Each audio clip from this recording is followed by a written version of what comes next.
హిమాలయ పర్వత శ్రేణిలో అత్యంత ఎత్తైన ప్రాంతం మంచుతో కప్పబడిన లడఖ్ ప్రస్తుతం రక్తసిక్తంగా మారింది. ప్రశాంతంగా ఉండే లడఖ్ ప్రస్తుతం పోలీసుల కాల్పులతో రణరంగంగా మారింది. స్వర్గం లాంటి లడఖ్ ప్రస్తుతం మంటలకు ఆహుతైంది. ప్రశాంతంగా ఉండే లడఖ్ ప్రస్తుతం ఎక్కడ చూసినా నిరసన ప్రదర్శనలు కనిపిస్తున్నాయి. చైనాకు సరిహద్దున ఉండే లడఖ్లోని యువత ప్రత్యేక రాష్ట్రం కోసం రోడ్డెక్కారు. తాజాగా జరిగిన పోలీస్ కాల్పులో 4 నిరసనకారులు ప్రాణాలు కోల్పోయారు. ప్రస్తుతం లడఖ్లో రక్తం చిందుతుంది. మరి అక్కడి ప్రజలు డిమాండ్ గురించి ప్రత్యేక కథనంలో మరింత సమాచారం తెలుసుకుందాం.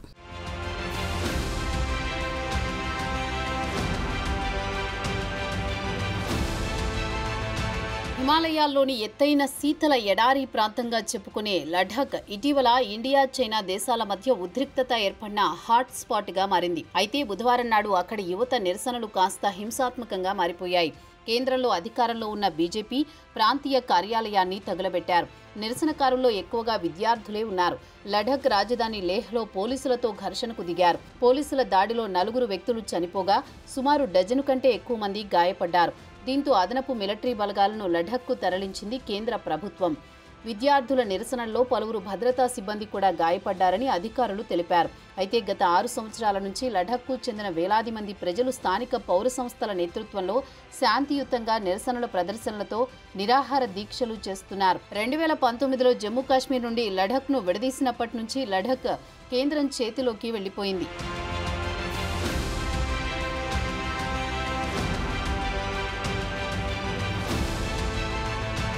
ఇక కేంద్రంలోని మోదీ సర్కార్ 2019లో జమ్మూ కాశ్మీర్ స్వయం ప్రతిపత్తి ఆర్టికల్ 360ని రద్దు చేసింది. దీంతో జమ్మూ కాశ్మీర్ను కేంద్ర పాలిత ప్రాంతాలుగా విడదీసింది. దీంతో 2019లో లడాఖ్ స్వయం ప్రతిపత్తిని కోల్పోయింది.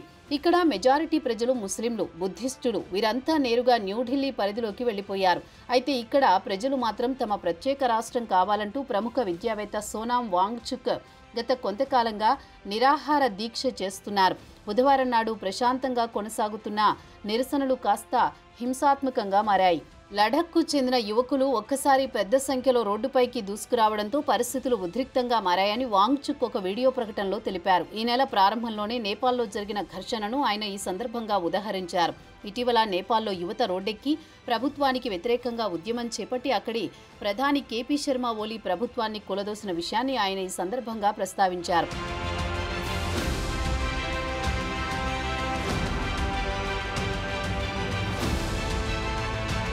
ప్రస్తుతం లడాఖ్లో ఏం జరుగుతోంది, మరక్కడ ప్రజలు డిమాండ్ ఏంటి, అకస్మాత్తుగా హిమాలయ ప్రాంతం ఈ స్థాయికి ఎలా వచ్చింది, మరి లడాఖ్ సంక్షోభం గురించి కేంద్రం పెద్దలు ఏమంటున్నారు అనే విషయానికి వస్తే గత బుధవారం నాడు ఉదయం నిరాహార దీక్షలు 15వ రోజుకు చేరుకున్నాయి.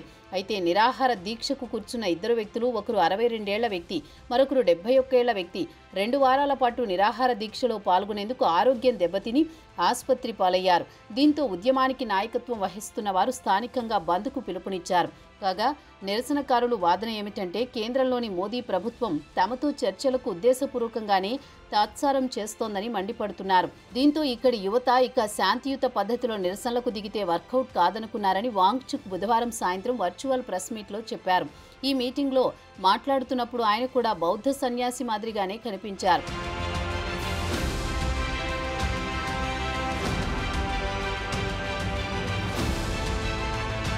ఇక లడాఖ్లోని యువత గుంపులుగా నిరాహార దీక్షా శిబిరం నుంచి నేరుగా లేహ్లోని మార్టర్స్ మెమోరియల్ పార్కుకు బయలుదేరారు. అక్కడి నుంచి స్థానిక బీజేపీ కార్యాలయం వైపు పరుగులు తీశారు.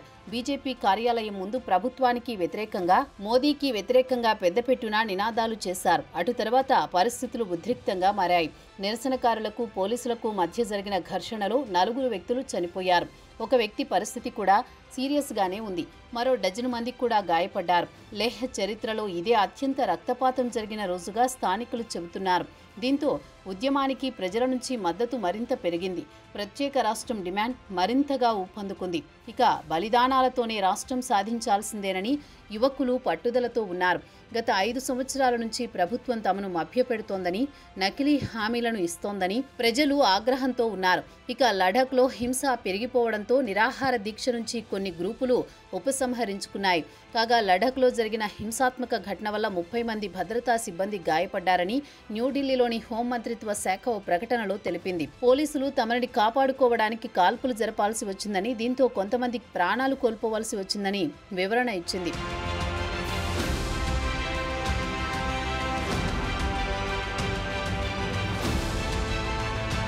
ఇక కేంద్రంలోని మోదీ సర్కార్ ఈ హింసాత్మక ఘటనల వెనుక వాంగ్చుక్ ఉన్నాడని ఆరోపిస్తోంది. అరబ్ స్ప్రింగ్ స్టైల్ నిరసన ప్రదర్శనలను ఎగదోస్తున్నాడని మండిపడింది.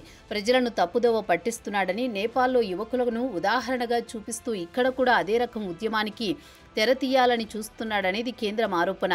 దీనికి వాంగ్చుక్ సమాధానం చెబుతూ యువకుల సెంటిమెంట్ బలంగా ఉందని, ఇక్కడి ప్రజల డిమాండ్ను నెరవేర్చకపోతే పరిస్థితులు అదుపు తప్పుతాయని హెచ్చరించారు. అయితే తాను మాత్రం హింసను ప్రోత్సహించను అని అన్నాడు వాంగ్చుక్. అయితే 2019లో మోదీ ప్రభుత్వం జమ్మూ కశ్మీర్ స్వయం ప్రతిపత్తి హోదాను రద్దు చేసింది. 3 రీజియన్లలో కశ్మీర్ వ్యాలీలో ముస్లిం మెజారిటీ, జమ్మూలో హిందూ మెజారిటీ, లడఖ్లో ముస్లింలు, బుద్ధిస్టులు చెరో 40% జనాభా కలిగి ఉన్నారు. ఇక కేంద్రంలోని మోదీ సర్కార్ జమ్మూ కాశ్మీర్ను 2 రాష్ట్రాలుగా విడగొట్టింది. అక్కడి ప్రజలు తమ ప్రతినిధులను ఎన్నుకోవడానికి లెజిస్లేచర్ను ఏర్పాటు చేసింది. ఇక లడఖ్ విషయానికొస్తే అలాంటి సౌకర్యం లేకుండా పోయింది. జమ్మూ కాశ్మీర్ నాయకులు నేరుగా ఢిల్లీతో సంప్రదింపులు జరుపుకోవడానికి వెసులుబాటు ఉంది. ఇక తమకు బాధలను న్యూఢిల్లీకి చెప్పుకోవడానికి ఎలాంటి వెసులుబాటు లేదు. తమకు కూడా ఒక లెజిస్లేచర్, అసెంబ్లీ కోసం డిమాండ్ చేస్తున్నారు స్థానికులు.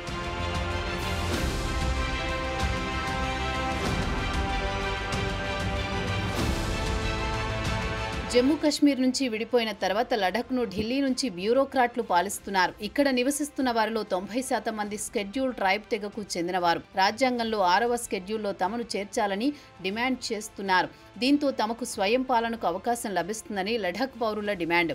ప్రస్తుతం దేశంలోని ఈశాన్య రాష్ట్రాల్లో 6వ స్కెడ్యూల్ కింద 10 ప్రాంతాలున్నాయి.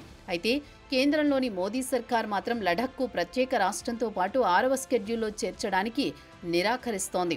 ఇక లడఖ్ ప్రజల వాదనేమంటే, జమ్మూ కాశ్మీర్ నుంచి లడఖ్ను విడదీసిన తర్వాత తమకు ఉద్యోగాలు లభించలేదని, జమ్మూ కాశ్మీర్ రాష్ట్రం ఉన్నప్పుడు తమకు ఉద్యోగాలు లభించేవని చెబుతున్నారు. అదీ కాకుండా ప్రభుత్వ రంగానికి చెందిన ఉద్యోగాల్లో కూడా తమకు అవకాశాలు ఇవ్వడం లేదని, ప్రభుత్వ విధానాలు స్పష్టంగా లేవని స్థానిక యువత వాపోతోంది.